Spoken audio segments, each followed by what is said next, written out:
What is up, YouTube, and welcome to this double video. So we've got a Justice League video for you and also an Arrowverse video as well. So if you're new to the channel, a like and a subscribe is super appreciated. I put up my 10,000 subscriber Q&A as well, which you can check out on my channel as well. It's pretty long, but I answered every single question that I was given.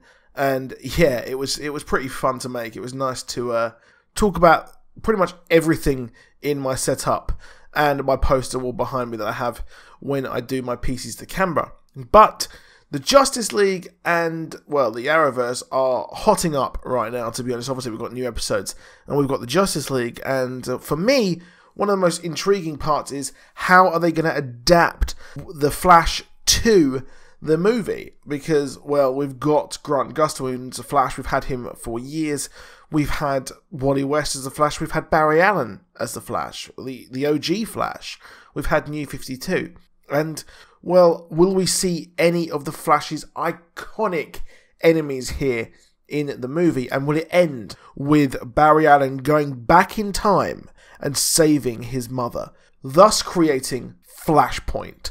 Which is what the Flashpoint movie is going to be, well, presumably all going to be about. I'm not really sure I want a Flashpoint movie in the DCEU just yet, but that's what we're going to get.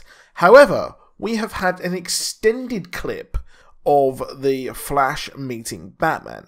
So there was something very intriguing in that clip, and yeah, it's weird. So I'm going to play that clip for you now and go and check that out, and then we'll come back after. I know you have abilities. I just don't know what they are. My special skills include Viola, web design, fluent in sign language, Gorilla sign language. Silica-based quartz sand fabric, abrasion resistant, heat resistant.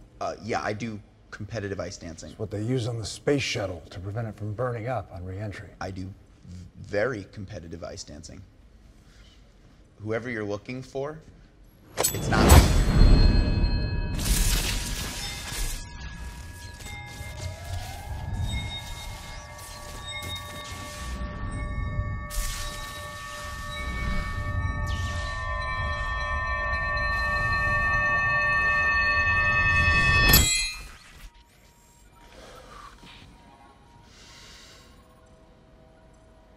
You're the Batman? So you're fast. That feels like an oversimplification. I'm putting together a team. People with special abilities. You see, I believe enemies are coming. Stop right there. I'm in. You are? Yeah, I need friends. Wow, I absolutely love Batfleck. I really was one of his biggest haters before Batman vs Superman came out. But as the trailers came out, as the media came out, I absolutely love him. He really does fit the part there, doesn't he? He just looks absolutely awesome as him. But I also love Ezra Miller. I think Ezra Miller is a fantastic actor, he was also in Fantastic Beasts and Where to Find Them. But what my interest was piqued when he mentioned his skills. So the Flash, Barry Allen, was mentioned that he plays the viola. He is fluent in sign language. Yes, this makes sense. He's a very smart person. And I love the fact that Batfleck was there proper nerding out over the Flash's outfit, which I really do like there. I think there is a sort of mutual bond there, which in the comics, there is a mutual bond between Barry Allen and good old Bruce Wayne, because they are two detectives. Batman is purportedly the world's greatest detective, and Barry Allen is a CSI because he wanted to solve his mother's murder. But he says that he has another skill. Not only is he fluent in sign language, but he is fluent in gorilla sign language. Now, you could put that off to just some simple Easter egg. Some simple Easter egg about how he is so good at sign language he can even talk to animals. But one of the Flash's most iconic villains is an actual gorilla, Gorilla Grodd. Now, the fact that we've seen Gorilla Grodd over in the Flash TV show, we had last year's fantastic, I think it was either last year, or I believe it was this year, sorry, that we actually had the two-parter Gorilla City episode. So if you don't know who Gorilla Grodd is a gorilla, obviously, called Grodd, obviously, who is incredibly smart, has psychic abilities, can control people, can read people's minds, and things like that. And he's faced off against Barry Allen multiple times, and has even faced off against Wally West. And he is the leader of Gorilla City. And in the comics, in the New 52 origin, we actually had the Flash land in Gorilla City by mistake when he was taking a trip to the Speed Force. He lands there, and then he faces off against Gorilla Grodd. So it is a pretty big thing there that we have him just casually mentioning that he knows Gorilla Sign Language. So the fact that, well, is he talking to a gorilla? Is he, obviously, I believe he's in university or in college or whatever in this DCEU. I think he is. I think he's working on getting his kind of like law degree or whatever you need to be a CSI. And then possibly at the university we could see maybe a gorilla there that they're working or kind of like studying and things like that. And that is how he has learned to actually talk to a gorilla who possibly will become smart, maybe. I'm not too sure on how they're going to bring Gorilla Grodd into the DCEU. But that kind of seems like a way of doing it, the reason why he learns Gorilla Sign Language, or is this just simply one tiny little Easter egg for us all to enjoy? But Gorilla Grodd coming to the DCEU, that'd be sweet. I wouldn't mind Gorilla Grodd being the villain of the Flash movie, but I'm not sure if it is mainstream enough.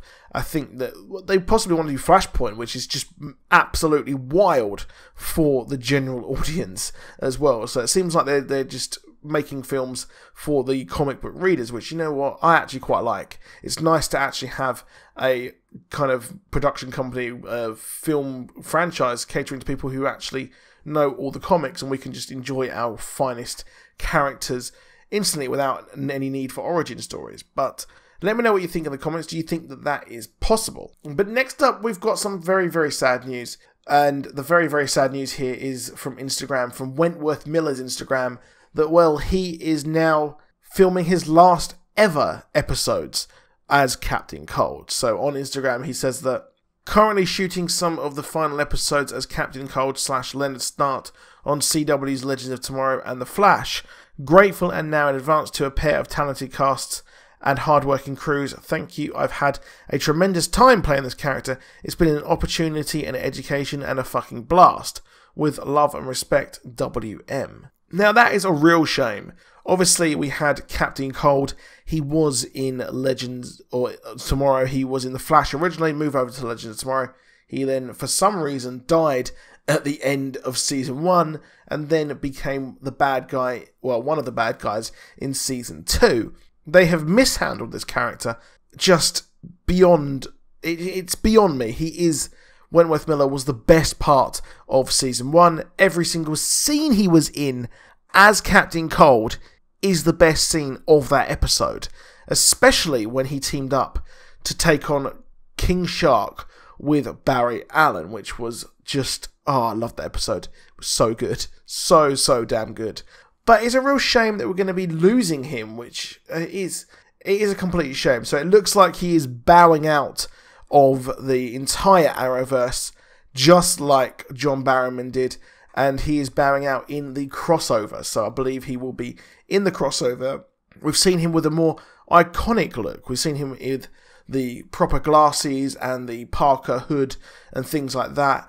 But it is a real shame that we're going to be finally getting a look which looks actually accurate, but we're going to be losing him, which, you know what, I am gutted. I really am gutted about this, to be honest. But seeing him die, I really hope they don't kill him off, because obviously seeing him come back on The Flash is something I really want to see. So how they do it, I really hope it's not permanent. But from this Instagram post, it does look like it is actually permanent. As well as this, we've also got, I don't know if you follow my Twitter, you can check that out in the description below, but we've also got the Warden Wolf is coming to The Flash as an episode regular. I'm not too sure if it's clear if he's a regular, but he will be in multiple episodes. And Wolf was the warden of Iron Heights and in control of the pipeline, which is where the metahumans were kept, which is pretty much what that new metahuman part of Iron Heights in the TV show is. And he has a huge disdain for metahumans and absolutely hates them. So I can't help but think perhaps he's actually being controlled by the Thinker and he is going to be experimenting on them and things like that. But let me know what you think in the comments.